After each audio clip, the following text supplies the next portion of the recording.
अजंता की पेंटिंग्स और एलोरा के स्कल्पचर्स अक्सर कंफ्यूजन होता है ना? और यही छोटा सा कंफ्यूजन एग्जाम में आपके कीमती मार्क्स कटवा सकता है। तो घबराइए मत। आज के इस स्पेशल सेशन में हम इन तीनों वर्ल्ड हेरिटेज साइट्स को ऐसे समझेंगे कि आप कभी नहीं भूलेंगे। ये है हमारा आज का रोड मैप। हम पहले कुछ बेसिक बातें समझेंगे, फिर एक एक करके अजंता, एलोरा और एलिफेंटा की दुनिया में चलेंगे। इसके बाद हम तीनों की तुलना करेंगे, उन आम गलतियों को देखेंगे जो एग्जाम में होती हैं, और आखिर में कुछ सवालों से अपनी तैयारी को पक्का करेंगे। तो चलिए शुरू करते हैं। ठीक है, तो सबसे पहले बात करते हैं सेक्शन 1 की, यानी नींव को मजबूत करते हैं। देखिए, किसी भी मॉन्यूमेंट को समझने से पहले ये जानना बहुत जरूरी है कि वो कहाँ है और उससे जुड़ी खास शब्दावली का मतलब क्या है। इसी से आगे का सफर आसान होगा। जैसा कि आप इस मैप में देख सकते हैं, ये तीनों ही शानदार जगहें महाराष्ट्र में हैं, पर इनकी लोकेशन बहुत अलग है। सोचिए, अजंता की गुफाएं वाघोर नदी के पास एक यू शेप की घाटी में हैं। एलोरा पास की चरणांद्री पहाड़ियों में तराशी गई है, और एलिफेंटा तो मुंबई के पास समंदर के बीच एक टापू पर है। यही वजह है कि तीनों का एहसास, तीनों की कला एकदम जुदा है। अब कुछ जरूरी शब्द समझ लेते हैं। पहला है चैत्य। सीधे शब्दों में कहें तो चैत्य बौद्ध धर्म का पूजा घर या प्रार्थना हॉल होता था। इसमें एक लंबा हॉल होता है जिसके आखिर में एक स्तूप होता है, जहां बौद्ध भिक्षु ध्यान और प्रार्थना करते थे। और जहां चैत्य पूजा के लिए था, वहीं विहार भिक्षुओं के रहने की जगह थी। आप इसे एक तरह का बौद्ध मठ या हॉस्टल समझ सकते हैं। इसमें एक सेंट्रल हॉल के चारों तरफ छोटे छोटे कमरे बने होते थे। तो सिंपल है, चैत्य मतलब प्रेयर हॉल और विहार मतलब रहने की जगह। अब बात करते हैं उस चीज की जिसने अजंता को दुनिया भर में पहचान दी, फ्रेस्को पेंटिंग। ये दीवारों पर चित्र बनाने की एक खास टेक्निक है, और अजंता में तो ड्राई फ्रेस्को का इस्तेमाल हुआ, मतलब दीवार के सूखे प्लास्टर पर नेचुरल कलर से पेंटिंग बनाई गई। जरा सोचिए, इसी वजह से हजारों साल बाद भी वो रंग आज भी जिंदा लगते हैं। और हमारा आखिरी पर सबसे जबरदस्त शब्द है मोनोलिथिक। इसका मतलब है एक ही पत्थर से बना हुआ। कल्पना कीजिए, आपके सामने एक बहुत बड़ी चट्टान है और आपने उसे ऊपर से नीचे की तरफ तराशना शुरू किया और एक पूरा का पूरा मंदिर बना दिया। कोई ईंट नहीं, कोई जोड़ नहीं, सिर्फ एक चट्टान। एलोरा का कैलाश मंदिर इसका सबसे बेहतरीन एग्जाम्पल है। तो अब जब हमारे बेसिक्स क्लियर हो गए हैं, चलिए अपनी यात्रा के पहले पड़ाव पर चलते हैं, अजंता।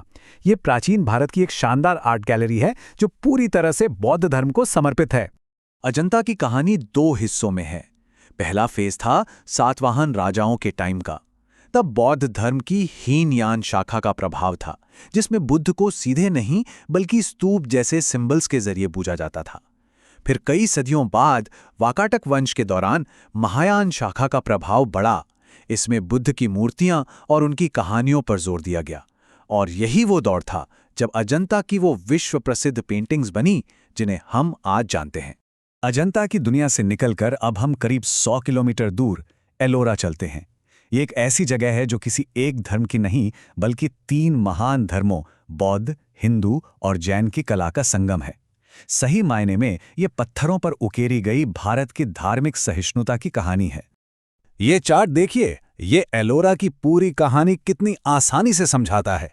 गुफा नंबर 1 से 12 बौद्ध धर्म के लिए हैं, फिर बीच का सबसे बड़ा हिस्सा गुफा 13 से 29 हिंदू धर्म के लिए, और आखिर में 30 से 34 जैन धर्म के लिए। ये दिखाता है कि कैसे अलग अलग दौर में अलग अलग राजाओं ने यहां अपनी आस्था को अमर किया, और वो भी एक ही जगह पर एक दूसरे के साथ। और एलोरा की शान है गुफा नंबर 16 कैलाश मंदिर। ये सिर्फ एक मंदिर नहीं है, ये इंजीनियरिंग का एक चमत्कार है। सोचिए, इसे ईंटों से जोड़ा नहीं गया बल्कि एक पूरी पहाड़ी को ऊपर से नीचे की ओर काटकर बनाया गया है। ये एक ऐसी अविश्वसनीय तकनीक है जो आज भी बड़े बड़े आर्किटेक्ट्स को हैरान कर देती है। चलिए अब जमीन से समंदर की ओर चलते हैं। हमारी तीसरी और आखिरी साइट है एलिफेंटा की गुफाएं। जैसा कि नाम से ही जाहिर है, ये एक द्वीप पर हैं, और ये जगह मुख्य रूप से भगवान शिव को समर्पित है। यहाँ पत्थरों में शैव धर्म की शक्ति और भव्यता दिखाई देती है। अच्छा, अब एग्जाम के लिए एलिफेंटा के की पॉइंट्स को जल्दी से देख लेते हैं। लोकेशन मुंबई के पास घारापुरी द्वीप। धर्म मुख्य रूप से शैव यानी हिंदू।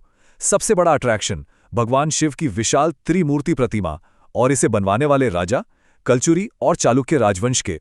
ये फैक्ट सीधे सीधे पूछे जा सकते हैं।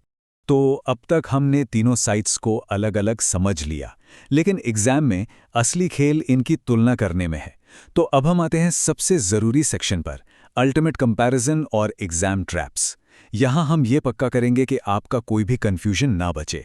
ये स्लाइड आपकी पूरी तैयारी का सार है, एक अल्टीमेट मैट्रिक्स जो तीनों की तुलना करती है। एक नज़र में देखिए, अजंता सिर्फ बौद्ध धर्म, एलोरा बौद्ध, हिंदू, जैन तीनों, एलिफेंटा मुख्य रूप से शैव। मैं तो कहूँगा इस स्लाइड का एक स्क्रीनशॉट ले लीजिए, रिवीजन के लिए ये बेस्ट है। अब जरा सावधान, ये है एग्जाम का पहला जाल। अक्सर लोगों को लगता है कि अजंता में भी हिंदू और बौद्ध दोनों गुफाएं हैं। ये बिल्कुल गलत है। याद रखिए, अजंता 100% बौद्ध स्थल है। तीनों धर्मों का संगम सिर्फ और सिर्फ एलोरा में मिलता है। दूसरा जाल, राजवंश को लेकर कंफ्यूजन। कैलाश मंदिर किसने बनवाया, ये सवाल बार बार आता है। इसका सही जवाब है राष्ट्रकूट राजा कृष्ण प्रथम, चोल या पल्लव नहीं। इसे याद रखने की एक आसान ट्रिक है। कैलाश एक महान हिंदू मंदिर है और इसे बनवाने वाले राजा का नाम भी एक हिंदू देवता के नाम पर है, कृष्ण प्रथम।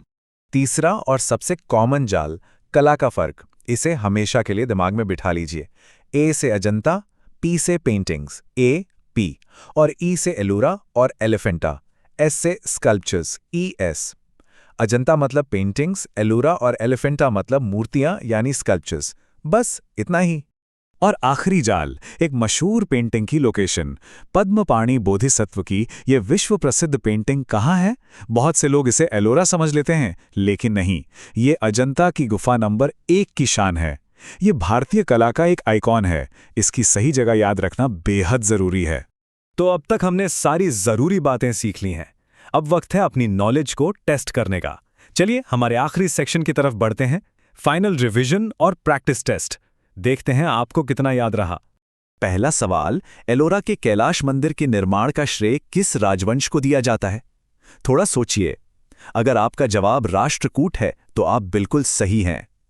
दूसरा सवाल, पहला स्टेटमेंट है अजंता की गुफाएं केवल बौद्ध धर्म से संबंधित हैं, और दूसरा स्टेटमेंट है एलोरा की गुफाएं बौद्ध, हिंदू और जैन धर्म से संबंधित हैं। कौन सा सही है? थोड़ा सोचिए। जी हां, यहां दोनों ही स्टेटमेंट सही हैं। और ये रहा आखिरी सवाल, पद्मपाणि बोधिसत्व का प्रसिद्ध चित्र कहाँ पाया जाता है? और इसका सही जवाब है, जाहिर है, अजंता। देखा, एग्जाम में ऐसे ही सीधे सवाल आते हैं। और जाने से पहले ये रही आपकी रैपिड रिवीजन समरी। इसे अपने दिमाग में फ्लैश कार्ड की तरह सेट कर लीजिए।